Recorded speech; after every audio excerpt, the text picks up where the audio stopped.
Hello my ചങ്സ്. അനിയത്തിനെ കൊണ്ടാക്കാണ്ടാ നമ്മ കൊണ്ടാക്കണ വർക്കത്തോണ്ട് 10 full A+ കിട്ടിയ കാര്യമല്ല. അതും കഴിഞ്ഞ് വീട്ടിലെത്തിയപ്പോ വാപ്പ ചാടി വണ്ടിയുമ കേട്ടാന്ന് പറഞ്ഞു. വണ്ടി പോയിന്നത് മൃഗാശുപത്രിയിലാണ്ടാ.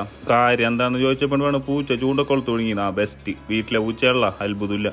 ചെക്കൻ കിടന്ന് ഉറക്കണമെന്നല്ല ബാക്കിയുള്ളവർ ഇടങ്ങാറാക്കിയിട്ട്. അങ്ങനെ കഥയും പറഞ്ഞുക്കുമ്പോൾ സിസ്റ്റർ ഒരു ബില്ല് കൊണ്ട് തന്ന്. അമ്മ നല്ലൂട്ടിയായിട്ട് പോയി മരുന്ന് വാങ്ങിച്ചു കൊടുത്തിട്ടാ. പൂച്ചയോടുള്ള സ്നേഹം കൊണ്ടൊന്നല്ല കേട്ടോ, വാപ്പാനെ പേടിച്ചിട്ടാണ്. വന്ന് നോക്കുമ്പോൾ ഓപ്പറേഷനൊക്കെ കഴിഞ്ഞ് ചെക്കൻ വന്ന് കിടക്കാണ്ട. ഫോണും കൊണ്ട് മുമ്പിൽ എന്നപ്പോ ചെക്കൻ പറയണം കൊണ്ട് പോയടാ. ഒരു ഇൻസ്റ്റേറ്റ് വന്നേക്കാണ്. വെറുതെ ഒന്ന് സിസ്റ്റർ എത്തിച്ചു ചോദിക്കാണ്ട. സിസ്റ്റർ അടുത്ത ബില്ലെന്ന്. ഇനി സിസ്റ്ററെ കാണാൻ പോയ പണിയിട്ട് മനസ്സിലായി ബായും പറഞ്ഞ് നമ്മ അവിടെ നിന്ന് ഇറങ്ങിയിട്ട് എന്റെ പൈസ ഇല്ലേ. അത് കഴിഞ്ഞ് വീട്ടിലെത്താനാടില്ലാണ്ട് അടുത്തോന്റെ വിളി മന്തി അയക്കാൻ പോവാന്ന്. ആയിക്കോട്ടെ എന്ന് പറഞ്ഞ് വണ്ടി എടുത്തിട്ട് അപ്പേണ് പറഞ്ഞ എറണാകുളത്ത് കിടന്ന് ഐശ്വര്യമായിട്ട് സർവത്തും കുടിച്ച് വിടാന്ന് വിചാരിച്ചിട്ട് സർവത്തും കുടിച്ച് ബിസ്മീൻ ചൊല്ലി നമ്മ വണ്ടി എടുത്ത്. കൂടെ ഉള്ള ഒരു പ്രോ റൈഡറായിരുന്നെ 10 മിനിറ്റ് കൊണ്ട് നമ്മ ഷോപ്പിലെത്തിയിട്ടാ. അങ്ങനെ ഇരിക്കും വേണം അപ്പുറത്തിരിക്കുന്ന കടാവനെ ലൈൻ അടിക്കാൻ നോക്കി. അപ്പൊ എനിക്ക് മനസ്സിലായതുകൊണ്ട് 2 ഉപകാരമുണ്ട്. നമ്മൊരു ചെറിയ ചിരി പാസ്സാക്കി അമ്മ അവിടെ ഇരുന്നിട്ടാ. അപ്പോൾ തന്നെ നമ്മളെ മന്തി എത്തിയിട്ടാ. മന്തി എത്തി കഴിഞ്ഞാൽ പിന്നെ നമ്മൾ ആര് ലൈൻ അടിച്ചിട്ടും കാര്യമില്ല. പിന്നെ മന്തിമയാണ് ഫുള്ള് ലൈൻ. ഇവിടെ നമുക്കൊരു ടൈം വേസ്റ്റ് ആക്കാൻ പറ്റില്ലേ. കൂടെ ഉള്ളവനാണെങ്കിൽ കുറച്ച് പ്രശ്നക്കാരനാണ്. പിന്നെ മന്തി ഇട്ടാണ്ട് കൊണ്ടുവരും. അത് കഴിഞ്ഞ് പിന്നെ നേരെ വിട്ട് നമ്മ ഫോറം മാളിലാണ്ടാ. ഇവിടെ എത്തി കഴിഞ്ഞപ്പോ ഒരു മനുഷ്യനില്ലാട്ടാ. ഇതിലും കൂടുതൽ ആൾക്കാർ എന്റെ വീട്ടിൽ റാത്തീവിനുണ്ടായിരുന്നു. ഇനി ഇവിടെ നിന്നിട്ട് കാര്യമില്ല എന്ന് മനസ്സിലായിട്ട് അമ്മ നേരെ കയറി മുടിയും സെറ്റ് ചെയ്ത് അമ്മ ഇവിടെ നിന്നിട്ട്. അപ്പൊ ഓക്കെ ബൈ.